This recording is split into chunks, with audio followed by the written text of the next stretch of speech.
ನಿಸರ್ಗದಿಂದ ಸಿಗುವ ಬಣ್ಣದಿಂದ ಮಕ್ಕಳು ಬಣ್ಣವನ್ನು ಹಚ್ಚುತ್ತಿರುವುದು ಚಿತ್ರಕಲೆಗೆ. ಇಂಕ್ ತಯಾರಿಸುತ್ತಿದ್ದೇವೆ. ಇದು ಬಣ್ಣಗಳಿಂದ ನಾವು ಇಂಕ್ ತಯಾರಿಸುತ್ತಿದ್ದೇವೆ. ಕೊಡು ಹಾಳಿ ಕೊಡು. ಹಾಳಿ ಹಾಳಿ ಕೈ ಓಟು ಬೆಳಿತಿಲ್ಲ. ಒಂದು ಪೆನ್ ಮಾಡಿಸಿದ್ದೇವೆ.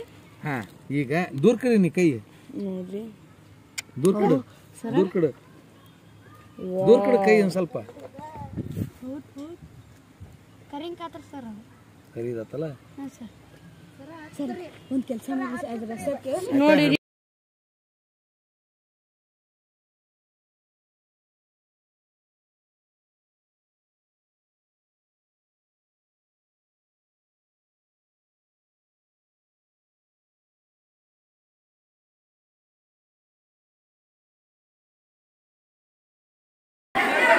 ಯಾವುದು?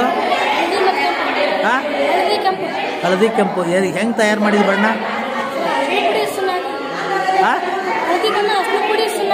ಅರಿಶಿನ ಪುಡಿ ಸುಣ್ಣ ಹಾಕಿದ್ದೆ, ಇದು ಹಳದಿ ಬಂದತಿ. ಇನ್ನೊಂದು ಬಣ್ಣ ಯಾವುದು? ಇನ್ನೊಂದು ಕೊಟ್ಟಿಯಲ್ಲ, ಕೊಟ್ಟಿಯಲ್ಲ, ಅದು ಯಾವುದು? ಹಾ, ಅದು ನಿಸರ್ಗದಿಂದ ಸಿಕ್ಕ ಬಣ್ಣ ಹೌದಲ್ಲ, ಯಾವುದು ಅಂಗಡಿಯಿಂದ ತಂದ ಬಣ್ಣ ಅಲ್ಲ.